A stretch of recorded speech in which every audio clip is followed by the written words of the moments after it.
na enrada wo atraye kasiem Jubilee House ana His Excellency John Dramani Mahama Akra watu onuma na onya ne ntie se mpanyifo bi aba ne nam so mpeso mo ebesra no ampa obi akwaja mu edito ho ama mpanyifo atwi omuti ana chese eno Catholic Bishops Conference womo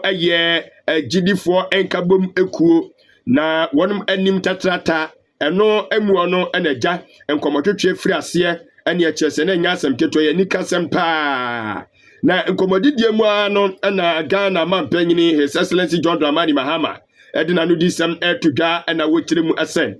se Ghana fo ebekaya mrase bedwa etoso nwotwe no etu anamo bi asa na motu a wonum etu ye no na omo ehwe nim se kibetumi anya amamra bi a ebeboa ama Ghana eba no abusua nkyekireye ene awade ho ensenkaya yebeye no amamre ne amane ekwan so sede Ghana yeso yengidie ani twedi amponyankopo de ebedua asase so ade a yeye a eso nani ekwan so no enkayenya ne sa na eno proper Sexual Human Right Family Values Bill 2021 was sa amamra no na sebedwafo no edi ho enkomo a esi ho ginaye mpo agitumu ewo mlasebedwam na de na aka ne se mampanyina wote adwa so sa abre na ye nanado danko akufado wano so betimi ede ne nsa ahye emra no ase ama no atimi afri ase edi dwuma na eso so wa abra mlasebedwafo no ede amamra no ekoto mampanyina nimo no mampanyina mfane nsa nsum wa miemu mpu ena osanso so esoma se yemfa amamra no koma mlasebedwafo no esan se wate se ho asem akwakodi asende bia eno entino emma no akwanya se wode ne nsakrampo ebeso amamra no emu enti se asende bia no esire gina ye ewia na afi no womunyina hu se de omo so betimi ede ensem no enso ebefa na ampa asende bia kubata Supreme Court so ema yenya ne ntie se wanya ensem bia anaso obi de nsem bia ba bedan no ede afa sa amamra no se womu empen wasem enka na udoso dosumu a na chese sankrofo mo de asem no eba yedi nyina no womu ade omo ehwe nim se court no ebe ya ma omo ne se court no ensi kwan se de ebe ya mra se bedwafo no entumi emfasa amamra no enkoma mampanyini na esoso empanyimfo atwetwoduro ne anintini atemuafo tena asem no so no womu kire mu ni se enkrofo mo de asem no bedan womu no mu ni se ade omo epe no womu de ma womu a na chese eni amamra no enso eni enhia enti wonum ebonsem no eguye ene ekwan mu beda a wose kamra se bedwa no betimi sanso ede amamra na koma mampanyini biem nanso na ebre a aka enso so ewo aban no animu no na esua sabre kro na so na mra se bedwafo so wonum aba homegie mu enti amamra na ntimi ansanko mampanyini no enso so anim ebiem enumu ano ene edi gu mra se bedwa na etoso nwotwe no a ye asem mra se bedwa etoso enkono enso so ase aban enso so edane ye enti aban adane no na ewose ye nyina ensanso hwe enho asem na ye ka biem na Ghana mampanyini His Excellency John Dramani Mahama ejiremu se Ghana mamra kwa so no se amamra bi ewo mrahye bedwam na womu edi hu enkomo na ehun komodie no bado mo adi aduru no o ma ntimi amma amamra no anwe mu die am ya nje antum na samra sebedwa no yeguna na sebedwa fro na beba no omuni hu akonya se samra no o mo san so to aso biem ya hyiagu yese aspai enti wose ya san so efri ase samamra ne ani je hu a wose ya akotwe to epono so biem yese di hu nkoma sa gitum amra sebedwa fie ansa ne atoa so enumom na ori John Dramani Mahama kyeremu se sa na montuo no wose sa fri ase na koso na mom ebe fri ase na koso a we enikwa se yema no ekoye amamra bi a eye ankurankura sanse wohwe sa anti LGBTQ+ bi a yitintim 2021 na enu ni se no na ye ankurankura bi na wonum edi animu wose se yesanso bedi hu komo bi ma wose ebeye aban emra na wonumom etimi etuwa na mon eboa ema afi no amanfo oman madodo na so timi de omadenkire eba ne ye nyina ye tua na mon a ese efata se de beye a ebetumi enso aboa ye ne nkoba se ye beye amamra bi bewie no na ebi mo so ebo enjo eye eso na eno achi no osanso ri tudwa echirem se ogidi ye se emre bi nkoma esode ye se ye nhwe na ke ye moa na yɛ mmɔfra wɔnom ɛgye nimdeɛ wɔ sukuu so ahodoɔ mu no yɛnhyɛ aseɛ nkyerɛkyerɛ wɔn Ghana yɛamammerɛ amanneɛ ɛne yɛn yɛabakɔsɛm ɛne yɛasen mu sɛdeɛ ɛsi bi ɛteɛ titiriw ɛba no ɛyɛ yɛn awadeɛ ho ɛnsɛnkaeɛ ɛne afei nso no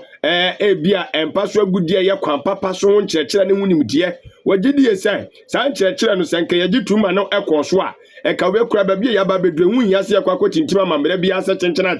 ɛwɔ sɛ yɛde ɔhyɛ bi bɛtoɔ do mo sɛ yɛanawade yɛdeɛ sɛ ne wɔsɛ ɛkɔ no ansa na mmɔfra no atumi ahunu wɔsɛ mmɔfra no ɔmu nyi du baabi no apoa wɔ mu a ɛmpoa ɛti na ahyɛseɛ mu a no na wahyɛ aseɛ ɛkyerɛkyerɛ no sɛdeɛ Ghana yɛn amammerɛ ne amanneɛ sɛdeɛ yɛgye yɛn nneɛma atum so wahu ne yɛhyɛ aseɛ ne yɛde bɔwura nkora ne yɛbɔwura wɔ mo ɛti ɔmu bɛnyini no na ɔmu anim deɛ sɛ deɛ yɛ ne deɛ fata so wahu ɔkɔ akɔpɛ awade a wɔyɛ bɛrima wahu sɛ ɔbaa na ɛwɔ sɛ ɔware no sɛ wahu wɔyɛ ɔbaa nso wahu sɛ bɛrima na ɛwɔ sɛ ɔware no na atumi aboa nanso wɔkyerɛm sɛ saa nkɔmmɔ wei ɔmkɔfa baayɛ no wɔma nhyɛ da andi mu nkɔmmɔ no ankɔ aseɛ ama na ansi pipɔ ebi mu ɛfa no sɛdeɛ wɔpɛ sɛ wɔte aseɛ fa bi a na ɛsɛ bio ɛnyɛ adwen papa ɛkwan so ɛka ho asɛm a nanso odidie sɛ na nka saa ɛno no yɛ kwan papa a ɛbɛboa nkɛnɛ yi baabi a yɛaduri nyɛ sɛ afei na yɛpere sɛ yɛbɛkyekyere amammerɛ bi nso ɛde ato yɛn ho ɛso.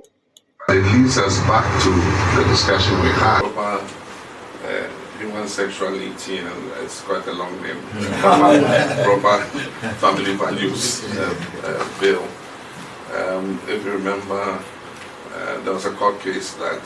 injuncted